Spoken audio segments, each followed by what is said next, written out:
இந்த முன்னால பார்த்தா செட்டியார் குதிரை, பின்னால பார்த்தா ராவுத்தர் குதிரைன்னு ஒன்று சொல்லுவாங்க. அது மாதிரி இது இப்போ ஜனநாயகமா பாசிசமா ஓட்டு போடுறோம். கருத்துரிமை இருக்கிற மாதிரி இருக்கு, இல்லாத மாதிரியும் இருக்கு. பல கட்சி ஜனநாயகம் இருக்கிற மாதிரியும் இருக்கு, இல்லாத மாதிரியும் இருக்கு. இந்த கான்டெக்ஸ்ட்ல, இந்த சூழல்ல சந்திரசூட் என்ற மனிதர் உச்சநீதிமன்றத்தின் தலைமை நீதிபதியாக வருகிறார். என்ன செய்ய முயற்சிக்கிறார் சந்திரசூட், என்ன செய்து வருகிறார் சந்திரசூட் என்றால் ஒரு வரியில் இப்படி சொல்லலாம். இந்தியா கூட்டணியுடைய முக்கியமான இது என்ன? கான்ஸ்டிடியூஷனை பாதுகாப்போம், கான்ஸ்டிடியூஷன் பாதுகாப்போம் அப்படின்னு இவர் சொன்னார். அவங்க என்ன சொன்னாங்க? 400 சீட்டு மேல கொடுங்க, கான்ஸ்டிடியூஷனை மாத்துகிறோம் என்று அவர்கள் சொல்லுகிறார்கள். இப்ப கான்ஸ்டிடியூஷன் மாறாம தான் இருக்குதா? 400 சீட்டுக்கு மேல கிடைச்சுதான் அவங்க மாத்தணுமா? அப்படி இல்லை. இதை பற்றி ஒரு விரிவான கட்டுரை தருணாப் கேதான் என்ற ஒரு சட்ட வல்லுநர் எழுதியிருக்கார். Killing the constitution with 1000 cuts. 1000 வெட்டுகளால் அரசமைப்பு சட்டத்தை கொல்வது. அந்த வெட்டுல கணிசமான வெட்டுகளை, இந்த மாதிரி சவாலான வழக்குகள் வரும்போது நான் கடவுள் முன்னால கேட்கறது, பாபரி மஸ்ஜித் வழக்கில் கூட நீ தான் ஒரு வழிகாட்ட வேண்டும்னு நான் கடவுள்கிட்ட கேட்டிருக்கேன் அப்படின்னு சொன்னார். அது பரவாயில்ல விவாதத்துக்கு வந்தது. இப்போ நீங்க கொஞ்சம் யோசிச்சு பாருங்களேன். இதை நான் தான் எழுதினேன் அப்படின்றத இவர் மறைமுகமா சொல்றாரு. இந்த 5 நீதிபதிகள்ல யார் எழுதினது அப்படின்றது இது வரைக்கும் சொல்லாமல் இருந்ததை நான் தான் எழுதினேன்னு இண்டிகேட் பண்றதுக்காக இதை சொல்றாரு. எதுக்காக சொல்றாரு? நம்பிக்கை அடிப்படையில் தீர்ப்பு கொடுத்தாக்க என்ன ஆகும்? இப்போ நாளைக்கு இங்கே ஒரு சங்கிகள் வந்து இந்த இடத்துல எங்கள் முன்னோர்கள் இங்கே தான் பிறந்தாரு, யாராவது பிறந்தாரு, பாரதி புத்தாலயத்தை எழுதி கொடு அப்படின்னு கேட்க எதனா கேட்கலாமே ஃபெய்த் அடிப்படையில். அப்போ அந்த தீர்ப்பை என்ன செய்வது? அதுக்கு தான் சந்திரசூட் மாதிரி புத்திசாலி தேவைப்படுறார். சந்திரசூட் என்ன செய்கிறார்? இதுவரை இந்தியா கண்ட தலைமை நீதிபதிகள்லேயே அதிகமாக வெளியே பேசுறது, சவுடாலா பேசுறது, ஊர் நாயம் பேசுறது, பேசுறதெல்லாம் பார்த்தா பயங்கரமா ஆளா இருக்கிறாரு அப்படின்ற மாதிரி தெரிகிற மாதிரி பேசுறது, அந்த வேலையை அவர் செய்கிறார். அந்த வேலையை அவர் என்ன சொல்றாரு அப்படின்னாக்கா, நல்ல ஒரு கவித்துவமா ஒரு வரி எழுதியிருக்கார். நீதிமன்றத்தின் அஸ்திவாரத்தை கரையான்கள் அறிக்கை விட்டு மேலே வந்து வண்ண குழம்பை வந்து ஒரு வீசுறாரு, கலர்ஃபுல்லா இருக்கிற மாதிரி காட்டுறாரு. அஸ்திவாரம் வந்து காலி பண்ணி இருக்கிறாரு. அதனாலதான் இவர் ஏஎன் ரேயை விட மிக மோசமான நீதிபதி என்று சொல்கிறார். இந்த சந்திரசூட் மட்டும் நம்ம எதுக்காக கூட்டம் போட்டு பேசணும்? அப்படி என்ன முக்கியத்துவம் என்ற ஒரு கேள்வி இருக்கு. நாம் பேசுவது மட்டுமல்ல, ஒரு ஏற்கனவே தோழர்கள் சொன்னது போல இங்கே நீதியரசர், ஓய்வு பெற்ற நீதியரசர் சந்துரு, ஹரிபரந்தாமன், ஓய்வு பெற்ற உச்சநீதிமன்ற நீதிபதி மதன் பி லோக்கூர், உயர்நீதிமன்ற நீதிபதி அஞ்சனா பிரகாஷ், பல பேர் பேசியிருக்கிறாங்க. ஜூரிஸ்ட் கௌதம் பாட்டியா விரிவாக எழுதியிருக்காரு. இன்னும் முன்னாள் அசோகா பல்கலைக்கழகத்தினுடைய துணைவேந்தர் பிரதாப் பானு மேத்தா அவர் எழுதியிருக்காரு. இப்படி துஷ்யந்த் தவே அவருடைய பேட்டி, உச்சநீதிமன்ற வழக்கறிஞர் சங்க தலைவராக இருந்தவர், அவருடைய பேட்டியை கரண் தப்பார் எடுத்திருக்காரு. எல்லாருமே கிட்டத்தட்ட சந்திரசூடுக்கு எதிரான விமர்சனங்களை அவரவர்களுக்கு உரிய மொழியில சொல்லியிருக்கிறார்கள். அவர்கள் எல்லாம் சொல்ல வருவது என்ன என்று போவதற்கு முன்னால், ஒரு நீதிபதியை பற்றி அவர் என்ன செய்தார், அவர் எப்படிப்பட்ட மனிதர் என்பது என்ற பர்சனாலிட்டி பற்றி ஆராய்ச்சி அல்ல இது. இந்த பர்சனாலிட்டி ஒரு சூழலில் தலைமை நீதிபதியாக இருக்கிறார். அது என்ன சூழல்? அது நமக்கு தெரியும். 2014 நாம் எதிர்கொள்ளுகின்ற சூழல் என்ன என்பது நமக்கு தெரியும். மோடியின் ஆட்சி. இதை என்னவென்று சொல்வது? ஜனநாயகம் அப்படி சொல்ல முடியாது. எத்னிக் டெமோக்ரஸின்றாங்க. எத்னிக் டெமோக்ரஸினா என்ன? மதம் அல்லது இனம் சார்ந்த ஒரு பெரும்பான்மையின் ஜனநாயகம். அப்படி ஒரு ஜனநாயகம் இருக்க முடியாது. எலக்டரல் ஆட்டோக்ரஸின்றாங்க. தேர்தல் உண்டு, ஆனால் இது சர்வாதிகாரம் என்று சொல்லுகிறார்கள். அல்லது மெஜாரிட்டேரியன் டெமோக்ரஸி என்று சொல்லுகிறார்கள். இதெல்லாமே சொல்ல வரும் பொருள் என்ன என்றால், இது ஜனநாயகம் இல்லை, பாசிசமும் இல்லை, நடுவில் எங்கேயோ இருக்குது இது என்பது போன்ற ஒரு சித்திரம். அதை பற்றி நிறைய கோட்பாடு விவாதங்களும், பாசிசம் வந்துருச்சா, வந்துகிட்டு இருக்குதா, வரப்போகுதா என்றெல்லாம் இடதுசாரி அமைப்புகள் மத்தியிலே கூட அதை வந்து பரிசீலித்து கொண்டிருக்கிறார்கள். அப்போ இந்த முன்னால பார்த்தா செட்டியார் குதிரை, பின்னால பார்த்தா ராவுத்தர் குதிரைன்னு ஒன்று சொல்லுவாங்க. அது மாதிரி இது இப்போ ஜனநாயகமா பாசிசமா ஓட்டு போடுறோம். கருத்துரிமை இருக்கிற மாதிரி இருக்கு, இல்லாத மாதிரியும் இருக்கு. பல கட்சி ஜனநாயகம் இருக்கிற மாதிரியும் இருக்கு, இல்லாத மாதிரியும் இருக்கு. இந்த கான்டெக்ஸ்டில், இந்த சூழலில் சந்திரசூட் என்ற மனிதர் உச்சநீதிமன்றத்தின் தலைமை நீதிபதியாக வருகிறார். அவர் வழங்கிய தீர்ப்புகளை பற்றி, அவர் கையாண்ட வழக்குகளை பற்றி, அவர் இந்த உச்சநீதிமன்ற நீதி மன்றத்தை நிர்வாகம் செய்ததை பற்றி தான் இவங்கெல்லாம் எழுதியிருக்கிறாங்க. இந்த கேரவனில் சௌரவ் தாஸ் எழுதியிருக்கக்கூடிய கட்டுரையில் அதுக்கு ஒரு தலைப்பு கொடுத்துருக்காரு, த ஈக்விவோகேஷன்ஸ் ஆஃப் சந்திரசூட் அப்படின்னு. அன்ஈக்விவோக்கல் அப்படின்னு ஒரு ஆங்கில வார்த்தை நம்ம கேள்விப்பட்டிருப்போம். தமிழில் எப்படி சொல்லலாம், ஐயம் திரிபர அப்படின்னு சொல்லலாம். ஈக்விவோகேஷன்ஸ் ஆஃப் சந்திரசூட்னா என்ன? சந்திரசூடின் மழுப்பல்கள் அப்படின்னு சொல்லலாம். இப்போ அவர் சத்யா பேசும்போது சொன்னார் இல்லையா, பல தீர்ப்புகளில் ரொம்ப ரேடிக்கலாக இருக்கிற மாதிரி தெரியுது, ஆனால் அதை ரத்து செய்வது போல அதே தீர்ப்புக்குள்ளேயே அதை வேறு வரிகள் இருக்கின்றன என்பதையெல்லாம் அவர் சொன்னார். அதை நம்மளும் பார்க்க போகிறோம். இந்த இந்த வார்த்தையெல்லாம் எப்படி வேணால் வச்சுக்குவோம். என்ன செய்ய முயற்சிக்கிறார் சந்திரசூட், என்ன செய்து வருகிறார் சந்திரசூட் என்றால் ஒரு வரியில் இப்படி சொல்லலாம், ஒரு பாசிசத்தை ஸ்மூத்தாக கிரீஸ் போட்டு அப்படி கொண்டு வர்றதுக்கு அவர் உதவி செய்கிறார். அதிரடியாக அவசர நிலை போல வராமல் ரொம்ப ஸ்மூத்தாக ஒரு நார்மலான சிச்சுவேஷன் நிலவுவது போன்ற சூழல்லையே அதை கொண்டு வருவது. அதான் நான் சொன்னேனே, இது எலக்ட்ரல் ஆட்டோக்ரஸி, மெஜாரிட்டேரியன் டெமோக்ரஸி, இப்படி நாம் இருக்கா இல்லையா அப்படின்ற குழம்புவது போல அதை கொண்டு வருவதற்கு சட்ட ரீதியாக, சட்ட மொழியில இந்த அரசமைப்பு சட்டத்துக்கு உட்பட்டே ஒரு ஏற்பாட்டை சந்திரசூட் செய்து தருகிறார். 2024 தேர்தலோட முக்கிய முழக்கம் என்ன? எதிர்க்கட்சிகள், இந்தியா கூட்டணியுடைய முக்கியமான இது என்ன? கான்ஸ்டியூஷனை பாதுகாப்போம். அப்போ கான்ஸ்டியூஷன் பாதுகாப்போம் அப்படின்னு இவர் சொன்னார். அவங்க என்ன சொன்னாங்க? 400 சீட்டு மேலே கொடுங்க, கான்ஸ்டியூஷனை மாற்றுகிறோம் என்று அவர்கள் சொல்லுகிறார்கள். இப்போ கான்ஸ்டியூஷன் மாறாமல் தான் இருக்குதா? 400 சீட்டுக்கு மேலே கிடைச்சிதான் அவங்க மாற்றணுமா? அப்படி இல்லை. இதை பற்றி ஒரு விரிவான கட்டுரை தருணாப் கேதான் என்ற ஒரு சட்ட வல்லுநர் எழுதியிருக்கார். Killing the constitution with 1000 cuts, 1000 வெட்டுகளால் அரசமைப்பு சட்டத்தை கொல்வது. அந்த வெட்டில் கணிசமான வெட்டுகளை சந்திரசூட் வெட்டியிருக்கிறார். அப்போ எப்படி நம் கண் முன்னாலேயே இது நடத்தப்பட்டது என்பதுதான் நம்முடைய விவாத பொருள். பஜ்ரங் தள் போன்ற அமைப்புகள் அல்லது ஆர்எஸ்எஸ்னுடைய குண்டர் படைகள் லவ் ஜிகாத் என்ற பெயரிலோ அல்லது கௌரக்ஷக் என்ற பெயரிலோ நிகழ்த்துகின்ற வன்முறைகள், இந்த வன்முறை நடக்கும். வன்முறை நடந்த பிறகு லவ் ஜிகாத்துக்கு ஒரு சட்டம் வரும், வன்முறை நடந்த பிறகு மாட்டுக்கறிக்கு ஒரு சட்டம் வரும், வன்முறை நடந்த பிறகு மத மாற்றத்துக்கு ஒரு சட்டம் வரும்.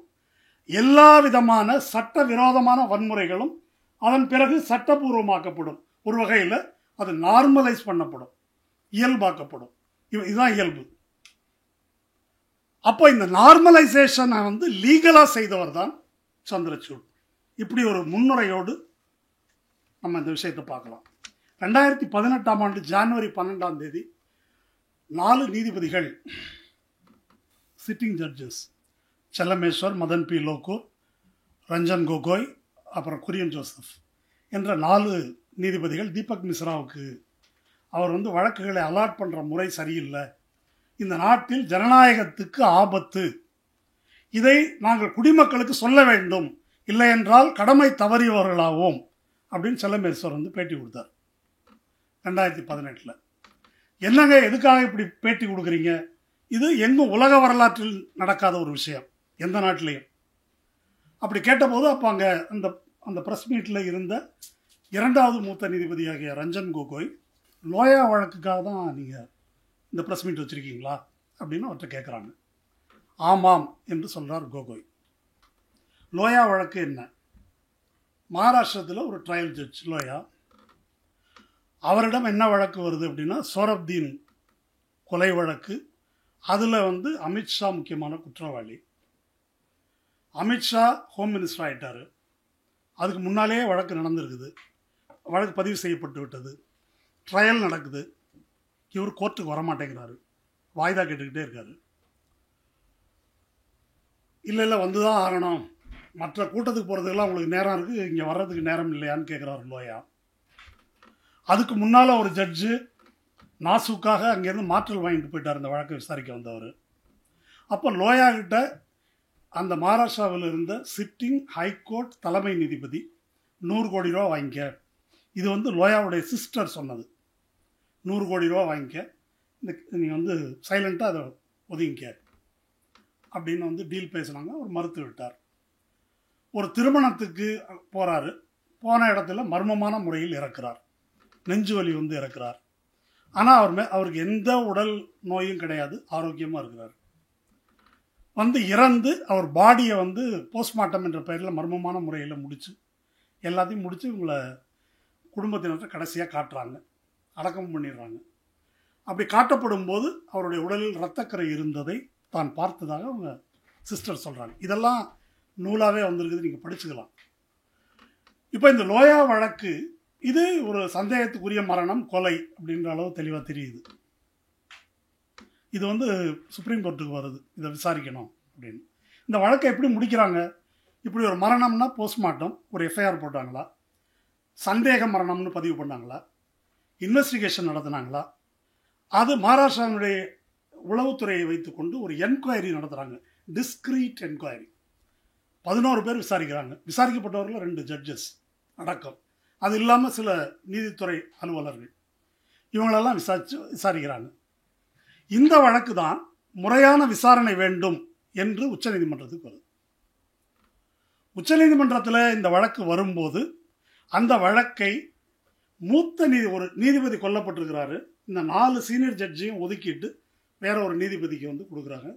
இவர் இந்த மிஸ்ரா வந்து ஒதுக்குறாரு, தீபக் மிஸ்ரா. அதை ஒட்டி தான் வேற பல வழக்குகளும் இப்படி நடக்குது. இதை ஒட்டி தான் இந்த கேள்வி எழுப்புறாங்க. இந்த பிரச்சனை வந்த பிறகு தீபக் மிஸ்ரா என்ன செய்கிறாரு, தான் விலகி கொண்டு சந்திரசூட் உள்ளிட்ட கன்வில்கர் இன்னொரு நீதிபதி 3 பேர் கொண்ட ஒரு அமர்வுக்கு இந்த வழக்கு டிரான்ஸ்ஃபர் பண்ணுறார். அந்த வழக்கு விசாரணை நடக்குது. அதில் துஷ்யந்த் தவே, பிரசாந்த் பூஷன்லாம் அப்பியர் ஆகிறாங்க. அவங்க என்ன கேட்குறாங்கன்னா, இதை பற்றி ஒரு ப்ராப்பரான விசாரணை வேண்டும். இந்த என்கொயரி வந்து அவங்க இந்த விசாரணைன்னு ஒன்று போட்டிருக்கிறாங்க. இந்த விசாரணையை ஏற்கிறீர்களா டிஸ்மிஸ் பண்ணுறீங்களான்னு சொல்கிறது தான் சுப்ரீம் கோர்ட்டோட வேலை. நீங்கள் இல்லை ஏதோ ஒன்று சொல்லிட்டீங்கன்னா அப்புறமா நாங்கள் முறையான விசாரணைக்கு நாங்கள் கேட்டு போவோம். அதை உச்சநீதிமன்றம் ஏற்றுக்கொள்ளலை. அப்போ இவங்க என்ன கேட்குறாங்கன்னா, அந்த 11 விட்னஸையும் நாங்கள் கிராஸ் எக்ஸாமின் பண்ணோன்னு கேட்குறாங்க. அதுக்கும் இவர்கள் ஏற்றுக்கொள்ளவில்லை. பிரசாந்த் பூஷன் ஒரு கேள்வி எழுப்புறாரு, நீங்கள் சந்திரசூடும் இன்னொரு நீதிபதி கன்வில்கர் நினைக்கிறேன், நீங்கள் 2 பேரும் பாம்பே கோர்ட்லேருந்து வந்திருக்கிறீங்க. இதில் பிரச்சனை விசாரிக்க வேண்டிய நீதிபதிகள் பாம்பே கோர்ட்டை சேர்ந்தவங்க. நீங்கள் இந்த வழக்கை விசாரிக்கிறதே நியாயம் இல்லை, எங்கள் மனசாட்சியை பற்றி எங்களுக்கு தெரியும், நீ உட்காருன்றார். கடைசியில் தீர்ப்பு என்ன வருது? அதுனா அந்த நீதிபதிகள் மீது அனாவசியமாக அபாண்டமாக பழி சுமத்தப்படுகிறது. இதில் ஒரு பிரச்சனையும் இல்லை, விசாரிச்சிட்டோம், இதுக்கு மேலே இதை விசாரிக்க வேண்டியதில்லைன்னு முடிச்சிடுறாங்க. இந்த அதிகாரமே உச்சநீதிமன்றத்துக்கு, இதில் அவங்க சொன்ன தீர்ப்பு நமக்கு கருத்து வேறுபாடு இருக்குன்றது பாயிண்ட் இல்லை. இந்த அதிகாரமே உச்சநீதிமன்றத்துக்கு கிடையாது. ஒரு சந்தேக மரணம் அல்லது கொலை அல்லது வாட் எவர், அந்த ட்ரையலை நடத்த வேண்டிய இடம் வேற, அது சுப்ரீம் கோர்ட் அல்ல. சுப்ரீம் கோர்ட் அதில் என்ன செய்ய முடியும்? அவங்க கேட்குறாங்கன்னா சரி விசாரணை நடத்துன்னு சொல்லலாம். நீ யார் அதை மூடுவதற்கு? இதெல்லாம் எதுக்கு சொல்கிறேன்னா, உச்சநீதிமன்ற தலைமை நீதிபதி ஆகிறதுக்கு முன்னால் அவர் செய்த காரியம் ஒரு வழக்கு, இது லோயா வழக்கு. 2வது வழக்கு என்ன மிக முக்கியமானது? அயோத்தியா கேஸ். அயோத்தியா கேஸ் பற்றி பாபர் மசூதி வழக்கு. அது 5 நீதிபதிகள் கொண்ட கான்ஸ்டியூஷனல் பெஞ்ச் தான் அதை விசாரித்தது. அது கான்ஸ்டியூஷனல் பெஞ்ச் விசாரிக்கக்கூடிய வழக்கே அல்ல. அது வந்து ஒரு ரியல் எஸ்டேட், ஒரு சொத்து தொடர்பான ஒரு பிரச்சனை. இந்த இடம் இவருக்கு சொந்தமாக அவருக்கு சொந்தமாக, அதான் ஒரு சிவில் டிஸ்பியூட். அது கான்ஸ்டியூஷனல் பெஞ்சுக்கு போக வேண்டிய அவசியம் கிடையாது. ஆனால் 5 பேர் கொண்ட கான்ஸ்டியூஷனல் பெஞ்ச் அதை விசாரிக்குது. விசாரித்து தீர்ப்பு கொடுத்துட்றாங்க. தீர்ப்பு என்னன்றது உங்களுக்கு தெரியும். ஆனால் கீழே யாருமே கையெழுத்து போடல. அதை சந்திரசூட் எழுதியிருக்கக்கூடும் என்பது ஒரு அனுமானம். இப்போ சந்திரசூட் என்ன பேசியிருக்காரு அவங்க ஊரில் போயிட்டு, இந்த மாதிரி சவாலான வழக்குகள் வரும்போது நான் கடவுள் முன்னால் கேட்குறது, பாபரி மஸ்ஜித் வழக்கில் கூட நான் அது மாதிரி இதுக்கு ஒரு வழி சொல்லு, நீ தான் ஒரு வழிகாட்ட வேண்டும்னு நான் கடவுள்கிட்ட கேட்டேன் அப்படின்னு சொன்னார். அது பரவாயில்ல, விவாதத்துக்கு வந்தது. இப்போது நீங்கள் கொஞ்சம் யோசிச்சு பாருங்களேன், இதை நான் தான் எழுதினேன் அப்படின்றத இவர் மறைமுகமாக சொல்கிறார். இந்த 5 நீதிபதிகளில் யார் எழுதுனது அப்படின்றது இது வரைக்கும் சொல்லாமல் இருந்ததை நான் தான் எழுதினேன்னு இண்டிகேட் பண்ணுறதுக்காக இதை சொல்கிறாரு. எதுக்காக சொல்கிறார்? சொல்கிறார் இந்த அரசுக்கும் சங்கிகளுக்கும் அந்த அதிகார மட்டத்தில் இருக்கிறவங்களுக்கும் நான் தான் உங்களுக்கு இந்த ஏற்பாடு பண்ணி கொடுத்தவன். ஏன்னா மோடி ஒரு சத்தியம் பண்ணுறாரு. என்ன சத்தியம்னா, கோயில் கட்டாமல் இந்த அயோத்தி மண்ணை நான் மிதிக்க மாட்டேன். அந்த கேஸில் ஒரு முடிவு கட்டி ராமன் கோயில் கட்டுற அடிக்கல் நாட்டு விழாவுக்கு தான் அயோத்தி மண்ணை மிதிப்பேன் அப்படின்னு ஒரு சத்தியம் பண்ணியிருக்கிறார். அப்போ உங்கள் சத்தியத்துக்கு நான் ஏற்பாடு பண்ணி கொடுத்தவன் நான் தாங்க ஐயா அப்படின்றத அறிவிக்கிறார். அப்போ அந்த வழக்கிலுடைய தீர்ப்பு இருக்கு இல்லையா, அதை பற்றி இப்போ நிறையா விவாதம் நடக்குது. ஒரு பிஜேபிக்காரங்க அல்லது வலதுசாரி யாராக இருக்கட்டும், அவங்க என்ன பேசுகிறாங்கன்னா, அடியில் கோயில் இருந்ததுன்றாங்க. ஆர்கியாலஜிக்கல் சர்வே சொல்லியிருக்கு சார், அடியில் கோயில் இருந்துச்சு, சுப்ரீம் கோர்ட் தீர்ப்பில் இருக்கு, நீங்கள் என்ன பேசுகிறீங்கன்றாங்க. பச்சை பொய். சுப்ரீம் கோர்ட் தீர்ப்பில் என்ன இருக்குது? சுப்ரீம் கோர்ட் தீர்ப்பில் அதன் கீழே இருந்த கட்டுமானங்கள் 12ஆம் நூற்றாண்டை சேர்ந்தவை, பிரச்சனை 16ஆம் நூற்றாண்டு சார்ந்தது. அது கோயில்னு சொல்கிறதுக்கு ஒன்றும் இல்லை, நான் இஸ்லாமிக் ஸ்ட்ரக்சர். அப்படி சில எல்லா இடத்துலையும் தான் அந்த இடிபாடு இருக்கும்.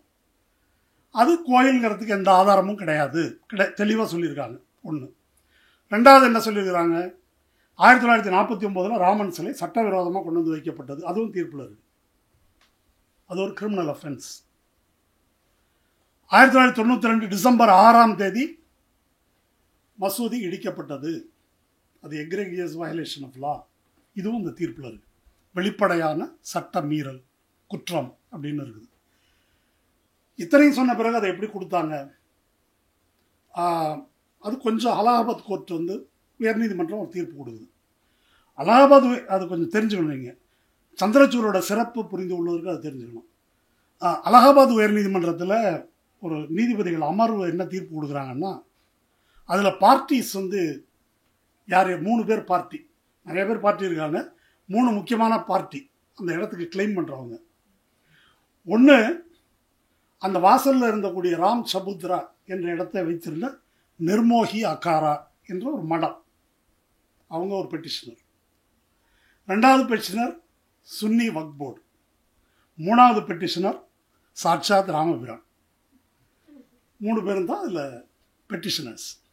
ராமன் எப்படி பெட்டிஷனரார் அப்படின்னாக்கா, ராமன் மட்டும் இல்லை, நம்ம ஊர் நடராஜன், மதுரை மீனாட்சி எல்லாருமே பெட்டிஷனர்ஸ் தான். உலகத்தில் இல்லாத ஒரு சட்டம் இந்தியாவில் இருக்குது, விக்கிரகங்களுக்கு சொத்துரிமை உண்டு.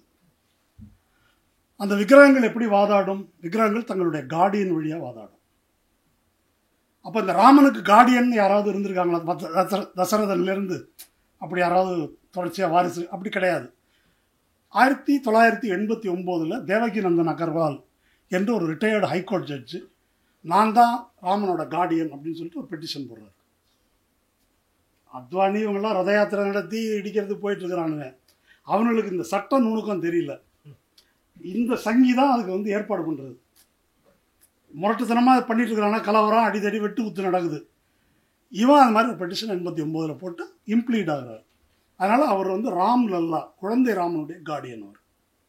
இந்த 3 பேருக்கும் அந்த தீர்ப்பு என்ன சொல்லுது அப்படின்னு சொன்னால், 49 திருட்டுத்தனமாக தானே சிலையை வச்சாங்க, கேஸ் இருக்குல்ல, அதை மறுக்க முடியாது, அதுக்கு அந்த நீதிபதிகள் சொல்லியிருக்கிறாங்க. அதில் ஒரு இஸ்லாமிய நீதிபதியும் உண்டு. அது மெஜாரிட்டி தீர்ப்பு, மைனாரிட்டி தீர்ப்பு, வெவ்வேறு தீர்ப்பு இருக்குது. சிலை இருக்குது இல்லை அப்படின்றதெல்லாம் அவசியம் இல்லை. ராமன் அங்கு பிறந்ததாக இந்துக்கள் நம்புகிறார்கள் என்னும் பட்சத்தில் அங்கே ராமன் இருக்கிறான், அவ்வளோதான். அதனால் அங்கே தான் ராமன் பிறந்தான். அந்த ஃபெய்த் தான் முக்கியம். சிலை அங்கே இருக்குதா இல்லையா, இருந்துச்சா இல்லையா, கோயில் இருந்துச்சா இல்லையா, அதெல்லாம் எங்களுக்கு தேவையில்லை. இப்போ பாபர் இடித்தார், நீர்பாக்கி இடித்தார், இந்த கதையெல்லாம் இப்போ கிடையாது. ஃபெய்த், அதனால் அங்கே இருக்கிறான். இந்த அடிப்படையில் அந்த தீர்ப்பு என்ன 3ஆக பிரிக்கிறாங்க. நிர்மோகி அக்காராவுக்கு ஒரு பகுதி, சன்னி வக்ஃப் போர்டுக்கு ஒரு பகுதி, ராமனுக்கு ஒரு பகுதி. 3 பார்ட்டாக கொடுக்குறேன்னு சொல்லிட்டு தான் அலகாபாத் உயர்நீதிமன்ற தீர்ப்பு. அது சுப்ரீம் கோர்ட்டுக்கு வருது. சுப்ரீம் கோர்ட்டில் இப்போது இந்த தீர்ப்பை எழுதணும். இப்படி சொன்னால் இது உலகமே காரி துப்புமே. இப்போ சொல்லியிருக்கிற இந்த தீர்ப்புப்படி இது ஒரு சொத்து தீர்ப்பு, சொத்து வழக்கு. இதில் நம்பிக்கை அடிப்படையில் தீர்ப்பு கொடுத்தாக்க என்ன ஆகும்? அப்போ நம்பிக்கை அடிப்படையில் ஒரு சொத்து, இப்போ நாளைக்கு இங்கே ஒரு சங்கிகள் இந்த இடத்துல எங்கள் முன்னோர்கள் இங்கே தான் பிறந்தார், யாராவது பிறந்தார், பாரதி புத்தாலயத்தை எழுதி கொடு அப்படின்னு எதை வேணால் கேட்கலாமே ஃபெய்த் அடிப்படையில். அப்போ அந்த தீர்ப்பை என்ன செய்வது? அதுக்கு தான் சந்திரசூட் மாதிரி புத்திசாலி தேவைப்படுறார். சந்திரசூட் என்ன செய்கிறார்? இது எல்லாத்தையுமே நிராகரிக்கிறார். ஃபெய்த் அடிப்படையிலாம் எப்படிங்க கொடுக்க முடியும்? அதெல்லாம் கரெக்ட் இல்லை, நிராகரிச்சிடறார். எப்படி கொடுக்கறது? அப்போ டைட்டில் மேலே உனக்கு என்ன உரிமை என்பதை தான் பேசணும். டைட்டில் மேலே அந்த மிர்பாக்கி பாபர் காலத்தில் அந்த மசூதி கட்டப்பட்டது. சந்திரசூட் ஒரு கேள்வி கேட்குறாரு. மசூதி கட்டப்பட்டதுலேருந்து 1857 வரைக்கும், 1857 ஒரு கட் ஆஃப் டேட்டு. அதுக்கு பிறகு தான் இந்த இந்து முஸ்லீம் பகைமை அங்கே உருவாக்கப்படுது. முதல் சுதந்திர போராட்டம்னு சொல்கிறாங்களே, அதுக்கு பிறகு அந்த பீரியடில் அது அவுத் சமஸ்தானம். அது தனிக்கதை. அந்த 1528 1528 1857 வரைக்கும் இந்த மசூதி உங்கள் பொசிஷனில் இருந்தது. இங்கே நீங்கள் தொழுகை நடத்தினீர்கள் என்பதற்கு டாக்குமெண்டரி எவிடன்ஸ் இருக்கா உங்கள்கிட்டன்னு கேட்குறாரு சந்திரசூட் முஸ்லீம்கள்கிட்ட. இல்லை, எப்படி தர முடியும்? கட்டடாமல் கட்டியிருக்கான் மசூதினா, கட்டினா அப்புறம் தொழுகாமல் சும்மா வச்சுருப்பாங்க. டாக்குமெண்ட்ரி எவிடன்ஸ் இல்லை. இந்துக்களுக்கு மட்டும் என்னையா இருக்குது? வாசலில் அந்த ராம் சபுத்ரான்னு இருக்கு இல்லையா, அங்கே இந்துக்கள் வழிபாடு நடத்தினாங்கன்னு 18ஆம் நூற்றாண்டில் அந்த பக்கமாக போகிற ஒரு வெளிநாட்டு யாத்திரிகர் குறிப்பு எழுதி வச்சுருக்காரு. இதுதான் எவிடன்ஸ். அதனால அவங்களுக்கு கொடுத்துடலாம். இதுதான் தீர்ப்பு. ஸோ இப்போ இது இந்த சிவில் வழக்கு கூடிய வரம்புக்குள்ளே வந்துருச்சு. அப்போ இவ்வளோ புத்திசாலித்தனமாக உங்களுக்கு பிஜேபியினுடைய மிக முக்கியமான ஒரு அஜெண்டா, அந்த அஜெண்டா வெற்றி பெறுவதற்கு நான் வேலை செய்திருக்கிறேன் என்பதை மோடிக்கும் இன்ன பிற ஆர்எஸ்எஸ் பிரமுகர்களுக்கும் தெரிவிக்கும் பொருட்டு தான் அவர் இப்போ இந்த கடவுள் கதையெல்லாம் சொல்கிறார். இதுக்கு மேற்கொண்டு அவர் என்ன எதிர்பார்க்குறாருன்றது வேற விஷயம். போஸ்ட் ரிட்டையர்மெண்ட் என்ன எதிர்பார்க்குறாருன்றது வேற. அப்போது இந்த தீர்ப்பு இதுக்கெல்லாம் பிறகுதான் அவர் தலைமை நீதிபதியாக வருகிறார். பிரதாப் பானு மேத்தா, இந்த அசோகா பல்கலைக்கழகத்தின் முன்னாள் துணைவேந்தர், அவர் எழுதும்போது என்ன எழுதுகிறாருன்னா, அவசர நிலை காலத்தில் உயிர் வாழும் உரிமை, கேசவானந்த பாரதி வழக்கில் உயிர் வாழும் உரிமை, அடிப்படை உரிமை அப்படின்றத சஸ்பெண்ட் பண்ணக்கூடிய ஒரு பெஞ்சை அமைத்து, அவசர நிலை காலத்தில் உயிர் வாழும் உரிமை அவசர நிலை நிலவும் போது உயிர் வாழும் உரிமையை ஒரு குடிமகன் கோர முடியாது என்று தீர்ப்பளித்தவர் ஏஎன் ரே. அவர் தலைமை நீதிபதியாக்கப்பட்டார். அந்த ஏஎன் ரேயை விட மோசமான ஆள் இந்த ஆள். யார்? சந்திரசூட் என்று எழுதுகிறார் அந்த பிரதாப் பானு மேத்தா. ஸோ இப்படி தான் அவர் இந்த லோயா வழக்கையும், இன்னும் பலது இருக்குது, நான் குறிப்பிடத்தக்கதாக இது ரெண்டும் சொல்கிறேன். இது ரெண்டும் ரொம்ப மிக முக்கியமான வழக்குகள். அப்போ தன்னுடைய விசுவாசத்தை, தான் எந்த பக்கம் இருக்கிறேன் என்பதை தெளிவுபடுத்துவதற்கு அவர் வழங்கிய 2 தீர்ப்புகள் அப்படின்னு எடுத்துக்கலாம். இப்போ அவர் வந்த பிறகு அவர் கொடுக்காத தீர்ப்புகளை பற்றி நம்ம பார்க்கணும். சில தீர்ப்புகளை பற்றி தோழர் சொன்னார், இது கொஞ்சம் ஓவர்லாப் ஆகும், இருந்தாலும் சொல்கிறேன். அவருடைய மிக முக்கியமான அரசமைப்பு சட்டத்துக்கு எதிரான தீர்ப்பு காஷ்மீர் தீர்ப்பு. ஆர்டிகிள் 370 ரத்து செய்தது. ஆர்டிகிள் 3 அதை பற்றி ஒரு சத்யா பேசும்போது ஒன்று சொன்னார். ஒரு பெட்டிஷனர் இந்த காஷ்மீர் பற்றி விவாதம் வரும்போது காஷ்மீர் சட்டமன்றத்தில் அவர் பாகிஸ்தானுக்கு ஆதரவாக பேசினார். அவர் இங்கே சுப்ரீம் கோர்ட்டில் மனு போட்டிருக்கிறாரு, அதனால் அவர் தேச துரோகி, அவர் இந்தியா மேலே விசுவாசத்தை தெரிவிக்கணும் அப்படின்னு விவாதத்தில் ஒரு வக்கீல் கேட்குறாரு. உடனே நீங்கள் ஒரு அஃபிடவிட் ஃபைல் பண்ணுங்கன்னு இவர் கேட்குறாரு. அதில் உள்ள இஷ்யூ என்ன? அந்த இடம் அப்போ இந்தியாவுக்கும் பாகிஸ்தானுக்கும் இடையில் பிரச்சனைக்குரிய ஒரு இடமா இருக்குது. காஷ்மீர் பிரச்சனை பற்றி பேசும்போது பாகிஸ்தானுடைய ரோலை பற்றி பேசாமல், பாகிஸ்தானுடைய உரிமையை பற்றி பேச முடியாது. இந்தியாவின் உரிமை, பாகிஸ்தானின் உரிமை, காஷ்மீர் மக்களின் உரிமை, இதெல்லாம் கலந்த ஒரு விவாத பொருள் தான் காஷ்மீர். காஷ்மீர் இந்தியாவோடு வந்தது, அந்த வரலாறு ரொம்ப டீட்டெயில் உள்ளே போகணும். நம்ம ஆர்டிகிள் 370 அடிப்படையில் தான் அது வந்தது. ஆர்டிகிள் 370 பிஜேபியினுடைய நிறுவனர்களில் ஒருவரான தீனதயாள் உபாத்யாயா இருக்கார்ல, அவர் உட்பட எல்லாரும் ஏற்றுக்கொண்டது தான் ஆர்டிகிள் 370. வல்லபாய் பட்டேலும் ஏற்றுக்கொண்டது தான் ஆர்டிகிள் 370. இன்னும் இது தனி வரலாறு. ஜம்மு காஷ்மீர் என்ற 2 பகுதிகளில் ஜம்மு இந்துக்கள் அதிகம், இந்து மன்னரின் கீழ் இருக்கிற பகுதி, டோக்ரா மன்னரின் கீழ் இருக்கிற பகுதி, அதை மட்டும் நம்ம வச்சுக்குவோம், காஷ்மீர் பள்ளத்தாக்கி பாகிஸ்தானுக்கு கொடுத்துருவோம், இல்லை எக்கேடு கெட்டு போகட்டும் என்பதுதான் பட்டேலுடைய நிலை. இல்லை காஷ்மீர் பள்ளத்தாக்கு நமக்கு வேணும் என்று ஷேக் அப்துல்லாவை கன்வின்ஸ் பண்ணி 370க்கு ஒப்புக்கொள்ள வைத்து இதை இணைத்தது நேரு. நேர திட்டுறாங்க நேரு இவங்க. பட் காஷ்மீர் பள்ளத்தாக்கு, காஷ்மீர் இந்தியாவோடு வருவதற்கு மிக முக்கியமான காரணம் நேருவின் மீது ஷேக் அப்துல்லாவுக்கு இருந்த நம்பிக்கை, மதச்சார்பின்மையின் மீது ஷேக் அப்துல்லாவுக்கு இருந்த நம்பிக்கை, இஸ்லாமிய குடியரசு என்பதை ஷேக் அப்துல்லா ஏற்றுக்கொள்ளவில்லை என்பது, இந்த எல்லா ஃபேக்டர்ஸும் சேர்ந்து ஆர்டிகிள் 370 அடிப்படையில் இணைகிறாங்க. நம்ம கான்ஸ்டியூஷன் வருது, இயற்றப்படும் போது ஜம்மு காஷ்மீருடைய கான்ஸ்டியூவன்ட் அசம்பிளி தனி, நம்ம கான்ஸ்டியூவன்ட் அசம்பிளிக்கு அது முந்தையது. நல்லா புரிஞ்சுங்க, நம்ம அரசியல் நிர்ணய சபைக்கு மூத்தது ஜம்மு காஷ்மீர் அரசியல் நிர்ணய சபை. அந்த அரசியல் நிர்ணய சபை பல இடதுசாரி கொள்கைகளை அடிப்படையாக கொண்டது. இந்தியாவிலேயே உழுபவனுக்கு நிலம் என்பதை சமரசமின்றி அமல்படுத்திய இடம் காஷ்மீர். எல்லா விவசாயிகளுக்கும் அங்கே நிலம் உண்டு. மொத்த இந்தியாவில் நில சீர்திருத்தத்தின் மூலம் பிரித்து கொடுக்கப்பட்ட நிலத்தை காட்டிலும் காஷ்மீரில் பிரித்து கொடுக்கப்பட்ட நிலம் அதிகம். இதெல்லாம் அரசு புள்ளி வரும். அப்போ இதெல்லாம் அவங்களுடைய அரசியலமை சட்டம். நட்ட ஈடின்றி விவசாயிகளுக்கு நிலத்தை வழங்குவது, இதெல்லாம் அவங்க கான்ஸ்டியூஷன்ல இருக்குது. அந்த கான்ஸ்டியூவன்ட் அசம்பிளியை கேட்குறாங்க, இந்த 370 வச்சுக்கணுமா இல்லை எடுத்துடலாமா அப்படின்னு இந்தியாவின் அரசியல் நிர்ணய சபை கேட்கிறது. சில திருத்தங்கள் சொல்லி இருக்கணும் அப்படின்னு அவங்க சொல்றாங்க. அப்ப 370 இருக்க வேண்டும் என்று சொன்னதை இந்தியாவினுடைய கான்ஸ்டியூவன்ட் அசம்பிளி ஏற்றுக்கொள்ளுகிறது. அப்ப 370 இல்லை என்று சொல்வதற்கு பிரசிடென்ட் ஆஃப் இந்தியாவுக்கு எந்த அதிகாரமும் கிடையாது. அப்ப அது எப்ப அதிகாரம் வரும்? எப்ப அதிகாரம் வரும் என்றால், ஜம்மு காஷ்மீரினுடைய கான்ஸ்டியூவன்ட் அசம்பிளி வேண்டாங்க 370, நாங்கள் இந்தியாவுடைய சேர்ந்துக்கிறோம் என்று சொல்லும் பட்சத்தில் அதை செய்ய முடியும். ஜம்மு காஷ்மீர் கான்ஸ்டியூவன்ட் அசம்பிளியை கலைச்சாச்சு. அப்ப யார் சொல்லணும்? அந்த இடத்தில் இருப்பது சட்டமன்றம், குறைந்தபட்சம். அந்த சட்டமன்றம் பெரும்பான்மையாக வேண்டாங்க எங்களுக்கு ஆர்டிகிள் 370 என்று சொல்லணும்.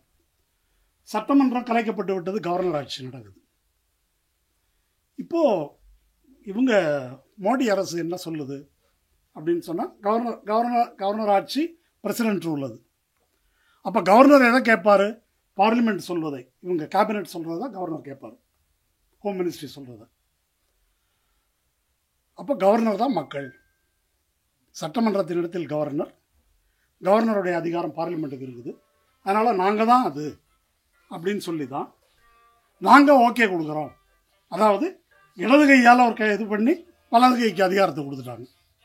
பார்லிமெண்ட்டே தனக்குத்தானே அதிகாரத்தை வழங்கி கொண்டு 370 ரத்து செய்து விட்டோம். அப்புறம் அதை உடைச்சு 3 ஆக்கிட்டோம். இது எல்லாத்தையும் செய்கிறாங்க. இதை எப்படி செய்வதுன்ற தடுமாற்றம் பிஜேபி இருந்தது, எப்படி லீகலாக செய்கிறதுன்றத. அவ்வளோலாம் கஷ்டப்படாதீங்க, நீங்கள் வேணான்னு முடிவு பண்ணிட்டீங்கன்னா வேண்டாம், அவ்வளோதான், முடிஞ்சதுங்க. அப்படிதான் அந்த தீர்ப்பு இருக்குது. எக்ஸிக்யூட்டிவ்க்கு அந்த அத்தாரிட்டி இருக்குது 370 ரத்து செய்ய என்று சொல்லுகிறார் சந்திரசூட். அதுக்கு மேலே போய் ஒரு மாநிலத்தை யூனியன் டெரிட்டரியா மாற்றலான்றாரு. இப்போ அந்த தீர்ப்பினுடைய விளைவு என்ன? தமிழ்நாடு உள்ளிட்டு எந்த மாநிலத்தை வேணா அப்படி ஆக்கலாம். அப்படி மாத்திட்டு அதில் அந்த தீர்ப்பினுடைய இன்னொரு முக்கியமான அம்சம் என்ன? சீக்கிரம் பார்த்து தேர்தல் நடத்துங்க. எப்போ நடத்தணும்? அதெல்லாம் லிமிட்டேஷன் ஒன்றும் கிடையாது. திரும்ப மாநிலம் என்பதை ரெஸ்டோர் பண்றது பார்த்து செய்யுங்க என்பதுதான் அந்த தீர்ப்பில் இருப்பது. இப்படி ஒரு தீர்ப்பை வழங்கி ராமஜென்மபூமி முடிஞ்சிருச்சு. ஆர்டிகிள் 370 அவங்களுடைய முக்கியமான 2வது பிஜேபியினுடைய கோரிக்கை. அதையும் இவர் நிறைவேற்றி தருகிறார். இதை செய்யக்கூடிய தந்திரம் சொல்றதை விட சதித்தனம், அது சந்திரசூட் கிட்ட ரொம்ப இயல்பா, ரொம்ப நேச்சுரலா அது இருக்குது. எலக்ட்ரல் பாண்டு கேஸும் அதுதான். எலக்ட்ரல் பாண்டு கேஸில் இடி ரைடு நடக்குது, போகிறாங்க, பார்த்துட்டு உடனே பணம் கொடுக்குறான், உடனே கேஸ் வாபஸ் ஆகிடுது. அதனால் அவனுக்கு என்ன கான்ட்ராக்ட் கிடைச்சது அதெல்லாம் பத்திரிகைகள் வரிசையாக வெளியே கொண்டு வந்துட்டாங்க. அந்த எலக்ட்ரல் பாண்ட் தீர்ப்பு வந்தபோது உடனே சந்திரசூடுக்கு ஃபயர் விட்டாங்க நிறைய பேர். இந்த நம்ம முக்கியமாக நான் சொல்கிறது யூடியூப் வந்திருக்கிறாங்க, இந்த நீதிமன்றம் அதிரடி சரவெடி இதை தயவுசெய்து நிறுத்துங்க. அந்த பீரியடில் சந்திரசூடுக்கு எழுதுனதெல்லாம் படித்தாக்க கேவலமாக இருக்கும் இப்போ நினச்சி பார்த்தாங்க. என்ன அப்போது அந்த மாதிரி அந்த தீர்ப்பு அதில் இம்மீடியட்டாக இப்போ நீங்கள் ஒரு அன்கான்ஸ்டியூஷனில் பணம் வசூலிக்கப்பட்டிருக்குது, குவிக் ப்ரோக்கோ இருக்குது, இந்த பணத்தை வாங்கி கொண்டு இந்த காரியங்கள் செய்து கொடுக்கப்பட்டிருக்கு என்பதற்கான தரவுகள் இருக்குது, இடி ரைடு வந்த பிறகுதான் இது நடந்திருக்கு, ஆதாரம் இருக்குது. இதெல்லாம் இருக்கும்போது அதை விசாரிக்க வேண்டும்னு கேட்டால் விசாரிக்க முடியாதுன்றார். இப்போ இதனுடைய பொருள் என்ன? எலக்ட்ரல் பாண்ட் என்பது என்ன? எலக்ட்ரல் பாண்ட் என்பது நேரடியாக ஜனநாயகத்தையே நேர கேள்விக்குள்ளாகுது, ஜனநாயகம் என்ற கோட்பாட்டையே கேள்விக்குள்ளாக்குது. லெவல் பிளேயிங் ஃபீல்டு இல்லாமல் பண்ணுது. எல்லா பணமும் அவங்கள்ட்ட தான் இருக்குது, இவங்கள்ட்ட ஒன்றும் இல்லை என்று ஆக்குகிறது. ரெப்ரசன்டேட்டிவ் டெமோக்ரஸியை கேள்விக்குள்ளாக்குது. இத்தனையும் கேள்விக்குள்ளாக்குகின்ற ஒரு விஷயத்தில் அதை விசாரிக்க வேண்டும் என்றால் விசாரிக்க முடியாது என்று தூக்கி போடுகிறார் சந்திரசூட். இது மாதிரி நிறைய உதாரணங்கள் இருக்குது. இப்போ இதெல்லாம் நீங்கள் ஃபெடரல் ஸ்ட்ரக்சர் பற்றியது இப்போ நான் சொன்னதெல்லாம், அல்லது ஜனநாயகத்தில் மற்ற கட்சிகளுடைய உரிமை பற்றியது, காஷ்மீராக இருக்கட்டும், அல்லது ஆம் ஆத்மி இதாக இருக்கட்டும், எலக்ட்ரல் பாண்டாக இருக்கட்டும், மகாராஷ்டிரா கேஸாக இருக்கட்டும், அல்லது இந்த மினரல்ஸ் தொடர்பானதாக இருக்கட்டும், இதெல்லாம் அந்த வகையை சேர்ந்தது. அடுத்தது மிக முக்கியமானது இந்த பீரியடில் நாம் எதிர்கொள்வது பெயில் பற்றிய பிரச்சனை. இதுவரைக்கும் பெயில் பற்றி நம்ம சாதாரண மக்கள் இந்த அளவுக்கு கவலைப்பட்டு இதை பற்றி யோசித்து பேசியிருப்போமான்னு கிடையாது. இப்போ தான் 2019க்கு பிறகு தான் இந்த பிணை பற்றி அதிகமாக சாதாரண மக்கள் கூட பேசக்கூடிய அளவுக்கு வருது. அது ஆமாம், இப்போது அரவிந்த் கெஜ்ரிவால், செந்தில் பாலாஜி, இந்த மாதிரி மூத்த அரசியல் தலைவர்களில் தொடங்கி ஒரு எளிய மக்கள் வரையில், சிஏஏக்கு எதிராக போராடிய இஸ்லாமிய மக்கள் வரையில், அல்லது பிமா கொரேகானில் ஆக்டிவிஸ்டுகள் அவங்க வரையில், இவங்க எல்லாருடைய இதுவும் இதில் வருது. இப்போது பெயில் கிடைக்கல அப்படின்றது ஒரு விஷயம். டெல்லி ராயட் பற்றிய ஒரு விஷயத்தை கௌதம் பாட்டியா எழுதுகிறார். இப்போது அவர் சொன்னது போல் ராயட்டில் பாதிக்கப்பட்டவங்க இஸ்லாமியர்கள், வழக்கும் இஸ்லாமியர்கள் மேலே தான். கைது பண்ணி உள்ளே இருக்கிறாங்க, பெயிலுக்கு போடுறாங்க. பெயில் போட்டு பெயில் ஹைகோர்ட்டில் விசாரணைக்கு வருது. 2 ஜட்ஜஸ், சித்தார்த் மிருதுல், ரஜினிஷ் பட்நாகர், இவங்கள்ட்ட 2022 மத்தியில் விசாரணைக்கு வருது. 1 வருஷம் விசாரிக்கிறாங்க. விசாரித்து மார்ச் 23 தீர்ப்புக்காக ஒத்தி வைக்கிறாங்க. ஒத்தி வச்சு 3 மாதம் கிடக்குது. எது? ஒரு பெயில் தீர்ப்பு, பெயில் ஒரு பிணை வழக்கு தீர்ப்புக்காக ஒத்தி வச்சு 3 மாதம் கிடக்கு. மார்ச் மாதம் 2023. ஜூலை 2023 இந்த 2 நீதிபதிகளில் ஒருத்தர் மணிப்பூர் தலைமை நீதிபதியாக பதவி உயர்வு கொடுத்து அனுப்புது. யார்? சந்திரசூட் தலைமையிலான கொலீஜியம். ஒரு கொலீஜியம் ஒருத்தருக்கு பதவி உயர்வு கொடுத்து அனுப்பும்போது என்னென்ன வழக்கெல்லாம் பெண்டிங் இருக்குது, இதனால் யார் பாதிக்கப்படுவார்கள்னு தெரியாதா? தெரியும். அப்போ அவங்கள அனுப்புகிறாங்க. புதுசாக ஒரு ஜட்ஜு வர்றார். அவர் சுரேஷ் கைத், சைலீந்தர் கவுர், புது பெஞ்சு, திரும்ப போராட்டாலிருந்து திரும்ப அந்த வழக்கு விசாரணை. திரும்ப அவங்க விசாரிக்கிறாங்க. 1 வருஷம் விசாரிக்கிறாங்க. இந்த பிணை வழக்கை 1 ஆண்டு விசாரிக்கிறார்கள். விசாரித்து மறுபடியும் அந்த ஒரு நீதிபதிக்கு மத்திய பிரதேஷ் ஹைகோர்ட்டுக்கு ப்ரமோஷன், ஒரு நீதிபதிக்கு.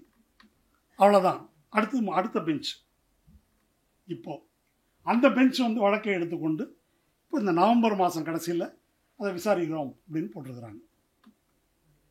இப்போது இந்த மாதிரி பதவி உயர்வு கொடுத்து இப்படி போகும்போது, இவர்களுக்கு கொடுக்கும்போது என்ன நடக்கிறது, அவர்கள் ஏன் அதை பெண்டிங் வச்சுருக்கிறாங்க, அதை டிஸ்போஸ் பண்ணிட்டு வா அவனுக்கு ப்ரமோஷன் இருக்குன்னு சொல்வதற்கான அதிகாரம், உரிமை தலைமை நீதிபதிக்கு உண்டு.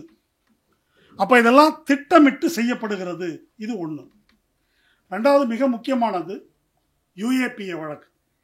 இது எல்லாமே யுஏபிஏ தான், unlawful activities prevention act. Ritu Sabaria வழக்குன்னு ஒரு வழக்கு யுஏபிஏல அப்படியே வச்சுருக்கிறாங்க. ஒரு இன்டரீம் சார்ஜ் ஷீட்னு ஒன்று போடுவாங்க, மெயின் சார்ஜ் ஷீட் அப்புறம் வரும். அந்த இன்டரீம் சார்ஜ் ஷீட் இருக்கு இல்லையா, அது இன்கம்ப்ளீட்டாக இருக்குது, அப்படின்னு நீங்கள் இழுத்தீங்கன்னாக்கா ஆட்டோமேட்டிக்காக பெயில் அப்படின்னு ஒரு தீர்ப்பு வழங்குகிறார் ஒரு உச்சநீதிமன்ற வேறொரு நீதிபதி.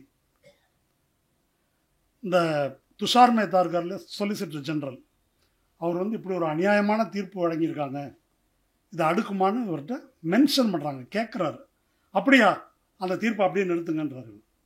யார்? சந்திரசூட். இப்படி செய்வதற்கு எந்த முறைகேடு, அப்பட்டமான முறைகேடு. இப்போது ஒரு ஆர்டர் வந்து பாஸ் பண்ணிட்டாங்க ஒரு கோர்ட்டில், அதுக்கு அடுத்தது என்ன? அதில் அப்பீல் போகலாம். அதை எதிர்த்து அரசுக்கு அதில் ஆட்சேபனை இருந்தால் அப்பீல் வரணும். அப்பீலில் விசாரித்து அதை நிறுத்தணும். சந்திரசூட் அதை நிறுத்துகிறார். அந்த தீர்ப்பின் அடிப்படையில் வேற நாட்டில் எங்கேயும் யாரும் பிணை வழங்கக்கூடாதுன்னு சொல்றார். இது வந்து வெளிப்படையான ஒரு முறைகேடு.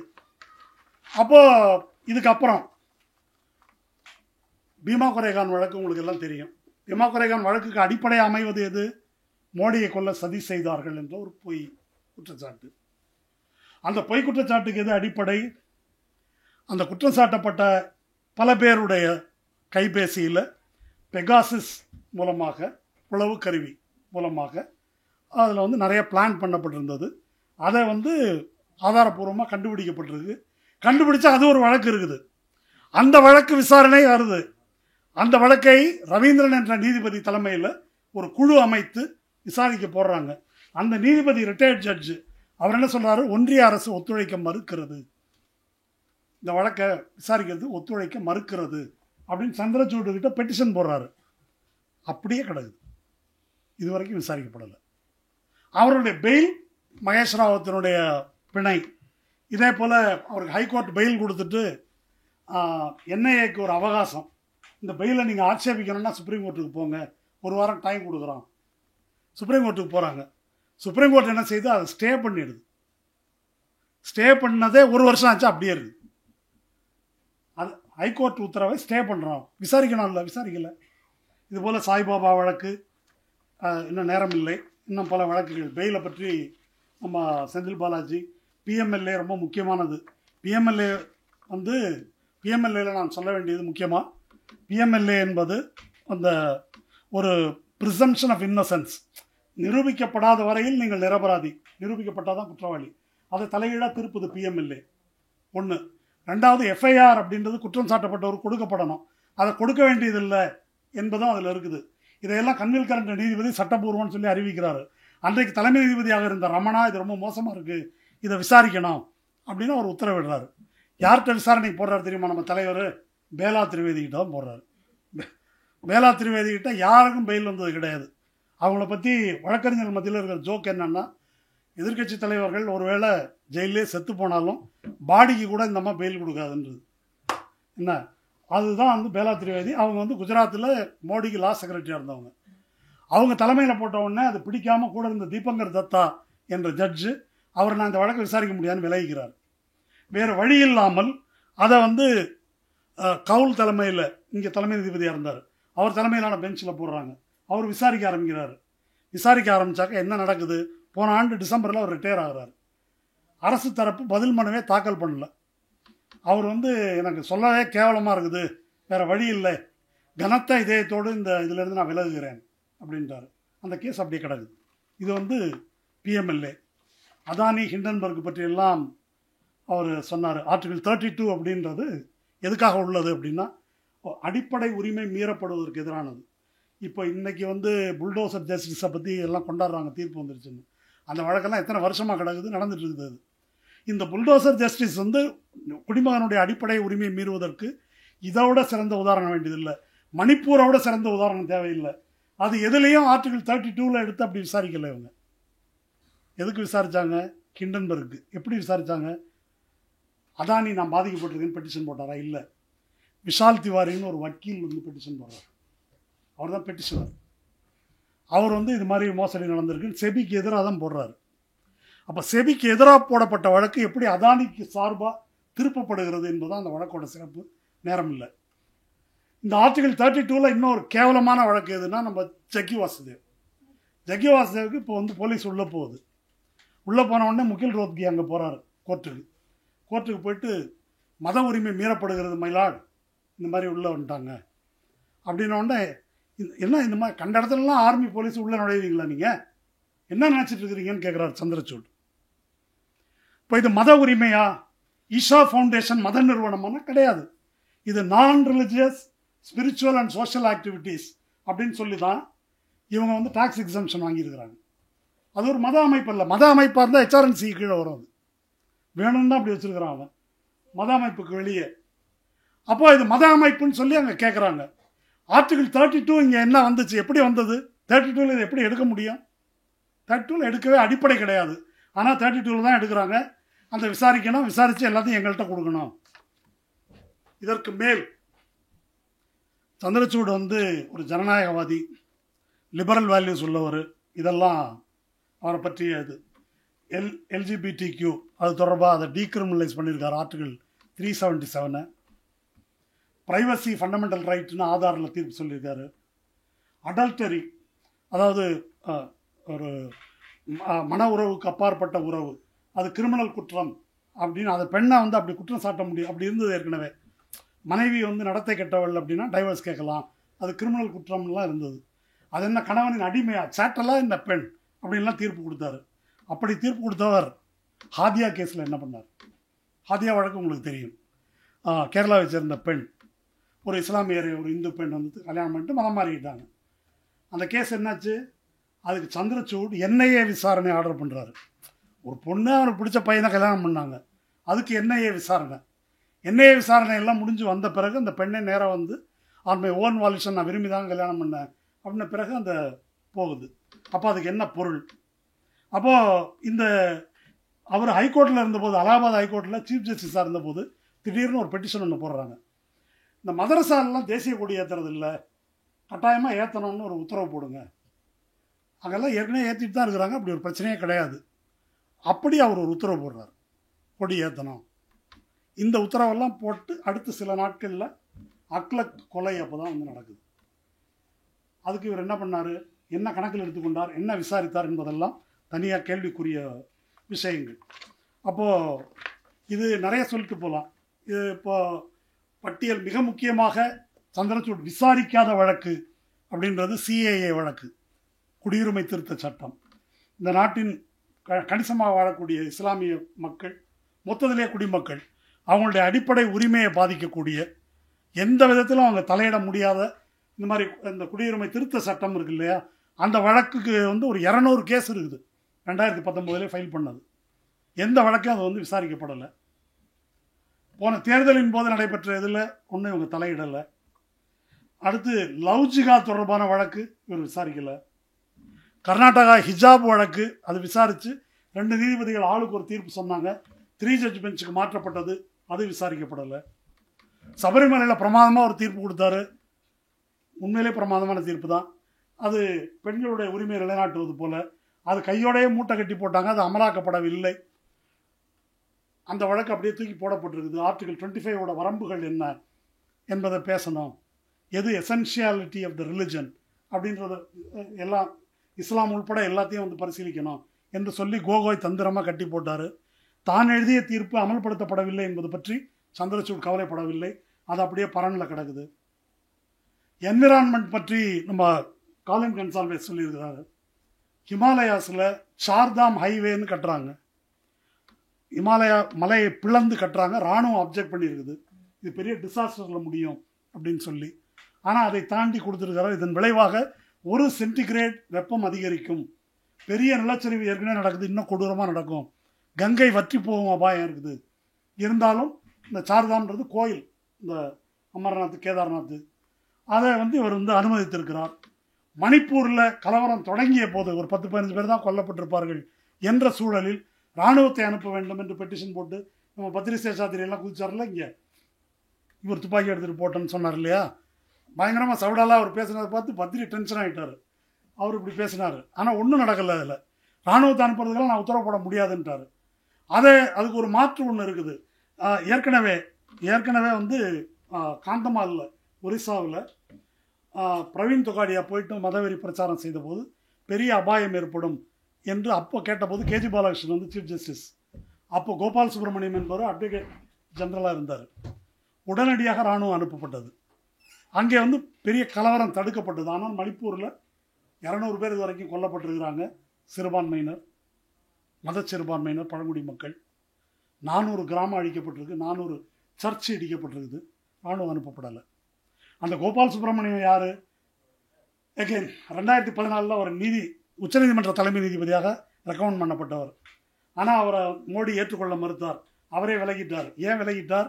சோரப்தீன் கொலை வழக்கில் இவங்களுக்கு சம்பந்தம் இருக்குது என்று அமிகஸ் கியூரியாக இருந்து குற்றம் சாட்டியவர் கோபால் சுப்பிரமணியம்.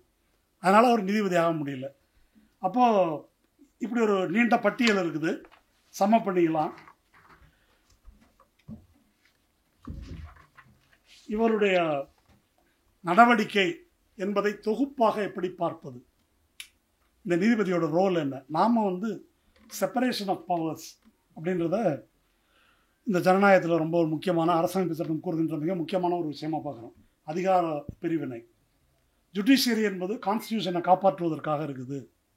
லெஜிஸ்லேச்சர் எவ்வளோ மெஜாரிட்டி இருந்தாலும் கான்ஸ்டியூஷனுடைய அடிப்படை ஃபண்டமெண்டல்ஸுக்கு எதிராக அவர்கள் சட்டம் இயற்ற முடியாது. அதை காப்பாற்றுவது தான் உச்சநீதிமன்றத்தினுடைய பணி என்றெல்லாம் நாம் புரிந்து கொண்டிருக்கிறோம். ஆனால் சந்திரசூடுடைய நடவடிக்கைகள் எல்லாமே இந்த அதிகாரத்துக்கு உடன்பட்டு பணிந்து போவதாக தான் இருக்குது.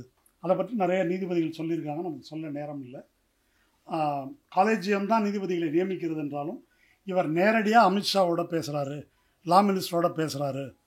தனியாக பேசி அப்படி உடன்படுறவங்கள தான் வந்து கொண்டு வராரு. காலேஜியத்துக்குள்ளேயே இல்லை அரசாங்கம் முரளிதர் விஷயத்தில் கவர்மெண்ட் ஒத்துக்காதவங்களாம் நம்ம எப்படிங்க போட முடியும் அப்படின்னே வந்து பேசுகிறாரு. இதெல்லாம் வந்து சக நீதிபதிகள் சொன்னதாக அஞ்சனா பிரகாஷ் வந்து சொல்கிறாங்க, நேர நீதிபதி. அப்போது இந்த தன்மைக்கு என்ன பொருள்? இந்த தன்மைக்குன்னா நீதிபதி வந்து அரசுக்கு உடந்தையாக போகிறாருன்னு அதை எளிமைப்படுத்தி புரிந்து கொள்ளக்கூடாது. அரசமைப்பு சட்டத்துக்கு அப்பாற்பட்ட ஒரு அதிகாரமாக இந்த அரசை இவர் அங்கீகரிக்கின்ற முறையில் தீர்ப்புகளை வழங்குகிறார். இதை வந்து கௌதம் பாட்டியா என்ன சொல்கிறாருன்னா, நாசி ரூலும் போது நாசி ரூலில் அங்கே வெய்மர் எராவில் கால் ஷ்மிட் என்ற ஒரு ஜூரிஸ்ட் ஃபிலாசபர், அவருடைய கருத்து என்ன அப்படின்னு சொன்னாக்க, the sovereign stands above the normal normative legal order. அது வந்து ஸ்டேட் ஆஃப் எக்ஸெப்ஷன் அப்படின்னு சொல்கிறது. அதாவது இந்த அரசமைப்பு நார்மேட்டிவ்னா நார்ம்ஸ் இருக்குல்ல, விதிமுறைகள், அதன் அடிப்படையில் நடக்கின்ற இந்த அரசுக்கு அப்பாற்பட்ட அதிகாரமாக அவர் இருக்கிறார் அப்படின்றது தான் அவர் சொன்ன கோட்பாடு. அந்த கோட்பாடைத்தான் சந்திரசூட் பின்பற்றுகிறார். அப்போ சந்திரசூட் முற்போக்கான தீர்ப்புகளை எல்லாம் வழங்கி இருக்கிறாரே, அதையெல்லாம் நீங்கள் நிராகரிக்கிறீர்களா என்று கேட்கலாம். அதை பற்றி என்ன சொல்கிறாருன்னா, இது ஒரு டியூவல் ஸ்டேட். இது நார்மேட்டிவ் ஸ்டேட், நார்ம்ஸ் படி நடக்கிற அரசுன்னு ஒன்று இருக்குது. ப்ரிராகேட்டிவ் ஸ்டேட், நினைச்சபடி நடக்கிற ஸ்டேட்டுன்னு ஒன்று இருக்குது. அதை நோக்கி இது நகர்கிறது. நினைத்தபடின்னா மோடி நினைத்தபடி, இந்த அரசு நினைத்தபடி. அதை காஷ்மீர் தீர்ப்பிலிருந்து நீங்கள் தொடங்கி பார்த்தாக்கா, அல்லது இவர் ஒரு மாஸ்டர் ஆஃப் த ரோஸ்டர் என்ற முறையில் ஒதுக்கீடு செய்யும் பணியில் இருக்கக்கூடிய இவர் விசாரணையே இல்லாமல் தீர்ப்புகளை ரத்து செய்வது, நீதிபதிகளை மாற்றுவது, அதற்கு பொருத்தமான அரசியல் ரீதியில் அரசுக்கு உகந்த நீதிபதிகளை நியமிப்பது என்ற வழிமுறைகளின் மூலமாக எக்ஸிக்யூட்டிவனுடைய ஒரு அடிமையாக நீதித்துறையை எப்படி மாற்றி இருக்கிறார். அவர் வந்து அந்த நாசி பீரியடில் இருந்த அந்த ஜூரிஸ்ட் போல தான் இவர் சிந்திக்கிறார் என்று சொல்றார் கௌதம் பாட்டியார். ஒரு பாயிண்ட் இருக்குது, இதை பிரதாப் பானு மேத்தா குறிப்பிடுறார். இவர் வந்து நீதிமன்றத்தின் மோடின்னு சொல்றாரு. நீதிமன்றத்தின் மோடின்னா என்ன, எப்படி சொல்றாரு அப்படின்னு சொன்னா, மோடி எப்படி டெமோக்ராட்டிக் வேல்யூஸுக்கு அப்பாற்பட்ட முறையில் பெர்ஃபார்ம் பண்றாரு. அவர் தனியாக மன் கி பாத்னு ஒன்று பேசுறாரு. இதே சந்திரசூட் இதுவரை இந்தியா கண்ட தலைமை நீதிபதிகள்லேயே அதிகமாக வெளியே பேசுறது, சவுடால பேசுறது, ஊர் நாயம் பேசுறது, பேசுறதெல்லாம் பார்த்தா பயங்கரமாக ஆளாக இருக்கிறாரு அப்படின்ற மாதிரி தெரிகிற மாதிரி பேசுறது, அந்த வேலையை அவர் செய்கிறார். அந்த வேலையை அவர் என்ன சொல்றார் அப்படின்னாக்கா, நல்ல ஒரு கவித்துவமாக ஒரு வரி எழுதியிருக்கார். நீதிமன்றத்தின் அஸ்திவாரத்தை கரையான்கள் அரிக்க விட்டு மேலே வந்து வண்ண குழம்பை வந்து ஒரு வீசுறாரு, கலர்ஃபுல்லாக இருக்கிற மாதிரி காட்டுறாரு. அஸ்திவாரம் வந்து காலி பண்ணியிருக்கிறாரு. அதனால தான் இவர் ஏஎன் ரேயை விட மிக மோசமான நீதிபதி என்று சொல்கிறார். இப்போ என்ன செய்வது அப்படின்றது ஒரு மிகப்பெரிய ஒரு தனி தலைப்பு. அவர் சொன்னார் இல்லையா, இப்போ எப்படி ஆர்எஸ்எஸ் வந்து இன்ஃபில்ட்ரேட் பண்ணியிருக்கிறாங்க. எனக்கு நேரடியாக அவர் சொன்ன பல யூ லலித், அவர் தான் 2G கேஸில் ராஜாவை விசாரித்து தோற்றவர். அப்புறமா அந்த கோயல், இதே ஸ்டெர்லைட்டில் இதே நேஷனல் கிரீன் ட்ரிபியூனலில் 15 பேர் சுட்டு கொல்லப்பட்டு ஆலை மூடப்பட்ட பிறகு திறக்கலாம் என்று உத்தரவு கொடுத்தவர் அந்த கோயல் தான். பாப்டே என்ற நீதிபதி, சந்திரசூடுக்கு முன்னால் இருந்தவர். சந்திரசூட், பாப்டே இவர்கள் எல்லாம் மகாராஷ்டிராவை சேர்ந்த தேசாஸ்தா பிராமின்ஸ், தேசாஸ்தா பார்ப்பனர்கள், ஒரு வகுப்பை சேர்ந்தவர்கள். அவங்க தான் இவங்களை ப்ரமோட் பண்ணி கொண்டு வந்தது. இவங்க 2 பேரும் ரொம்ப க்ளோஸு, முரண்பாடும் இருக்குது. அந்த பாப்டே யார் அப்படின்னா, சௌஹான் என்ற நீதிபதியும் பாப்டே என்ற நீதிபதியும் தான் சிதம்பரம் கோயிலை தீட்சிதர்களுக்கு எழுதி கொடுத்தவர்கள். இது என்ன நீளமாக சொல்லிட்டு போகலாம். அந்த பாப்டே என்ற நீதிபதி தான் கோவிட் காலத்தில் புலம்பெயர் தொழிலாளிகள் வேறு வழி இல்லாமல் நடந்து வந்து அசந்து போய் நூற்றுக்கணக்கான கிலோமீட்டர்கள் நடந்து ரயில் பாதை ஓரத்தில் படுத்திருந்து, மகாராஷ்டிராவில் நினைக்கிறேன், ரயிலில் நசுங்கி செத்தார்கள் பல பேர், 30-40 பேர். அதை ஒரு பெட்டிஷனாக போட்டாங்க, இது நடக்குது இப்படி அநீதின்னு, ட்ராக்கில் படுத்தா சாக தான் வேணும், இதெல்லாம் ஒரு பெட்டிஷனாக தூக்கி போட்டவர் தான் பாப்டே. இப்படி இவர்கள் ஒரு நெட்வொர்க்கை வந்து பில்டு பண்ணியிருக்கிறாங்க. இப்போ இங்கே வர்றதுக்கு இருந்த வாஞ்சிநாதன், அவர் வந்து நீதித்துறைக்கு எதிராக ஃபைட் பண்ணதுக்காக 2-3 ஆண்டுகள் அவரை டிபார் பண்ணி வச்சுருந்தாங்க. டிபார் பண்ணது யாருன்னா அந்த கட்டுரையில் இருக்குது, மனன்குமார் மிஸ்ரா, பார் கவுன்சிலோட சேர்மன், ஆர்எஸ்எஸ். இப்போ அவர் மட்டும் இல்லை, பல வழக்கறிஞர்களுடைய வழக்கறிஞர்கள் டிபார் பண்ணப்பட்டாங்க.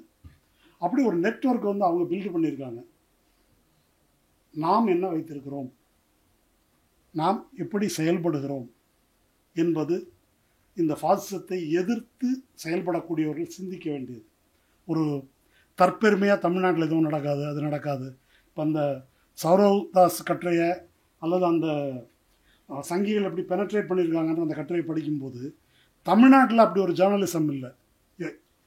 இதுவரைக்கும் வரலாறு காணாத அளவுக்கு எண்ணிக்கையில் அதிகமான பார்ப்பன நீதிபதிகள் இப்போ தான் இருக்கிறாங்க சென்னை ஹைகோர்ட்டில்.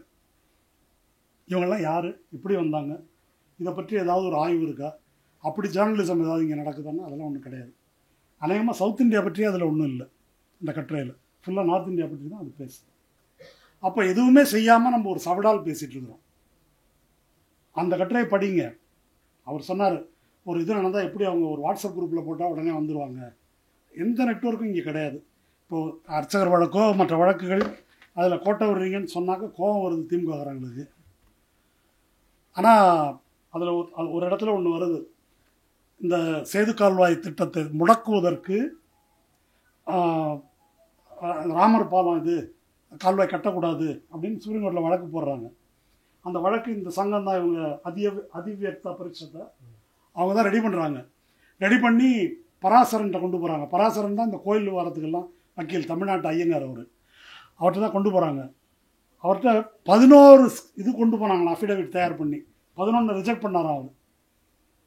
இது செல்லாது, இது செல்லாது, செல்லாதுன்னு 11 அப்படி அதை செல்ல வைத்தார்கள். ஆனால் நம்ம அர்ச்சகர் வழக்கெல்லாம் எடுத்துக்கிட்டாக்க அதெல்லாம் கேட்குறதுக்கு ஒன்றும் ஆள் கிடையாது, அதை பரிசீலிக்கிறதுக்கு ஆள் கிடையாது. யாரோ பேர் ஆகிறாங்க, தோக்குறாங்க, வர்றாங்க. அப்போ இதெல்லாம் நான் சொல்வது குறை சொல்வதற்காக அல்ல. எப்படிப்பட்ட எதிரியை நாம் எதிர்கொள்கிறோம், நம்ம என்னவா இருக்கிறோம். சும்மா அப்படி இருக்கிறான் அப்படி இருக்கிறான்றது நம்ம வந்து செயலற்று போவதற்கு அல்ல, செயலாற்றுவதற்கு. அப்போ அந்த மாதிரி செயலாற்றக்கூடியவர்கள் நம்முடைய தரப்பில் என்ன இருக்கிறாங்க, யார் இருக்கிறாங்க, இதை எதிர்கொண்டு முறியடிக்கிற கெப்பாசிட்டி நமக்கு இருக்குதா? அந்த கெப்பாசிட்டி இல்லாமல் வாய்ச்சவடால் பேசுவதால் எந்த பொருளும் கிடையாது. அப்படி ஒரு வாய்ச்சவடால் தான் இப்போ நடந்துட்டு இருக்குது. அதை சொல்வதற்கு வெட்கப்படுகிறேன், இருந்தாலும் அதான் யதார்த்தம் எல்லாமே. அப்போ சந்திரசூட் விஷயத்தை இதெல்லாம் பற்றி பேசும்போது இதை பற்றி ஹரிபரதாமன் பேசுகிறார், சந்துரு பேசுகிறாரு. எந்த வழக்கறிஞர்கள் ஏன் பேசலை? உயர்நீதிமன்ற நீதிபதிகள் பட்டு கேவலமாக வந்து பேசும்போது, நடந்து கொள்ளும்போது அதை எதிர்த்து ஏன் வழக்கறிஞர்கள் பேசவில்லை? அவங்களுக்கு தெரியாதா? இப்போ வாஞ்சிநாதன் ஒரு ஸ்டேட்மெண்ட், ஒரு தலைமை நீதிபதி வந்து சிதம்பரம் கோயிலுக்கு போகிறாரு. நீங்கள் எப்படி கோயிலுக்கு போகலான்னு சொல்லிட்டு அவர் நேரம் லெட்டர் எழுதியிருக்காரு, மீடியாவுக்கு ரிலீஸ் பண்ணியிருக்காரு. அவங்க ஒரு பார்ட்டி, ஒரு வழக்கு நடக்குது. ஒரு வழக்கு நடக்கும்போது உங்கள் உயர்நீதிமன்றத்தில் அந்த வழக்கு இருக்குது.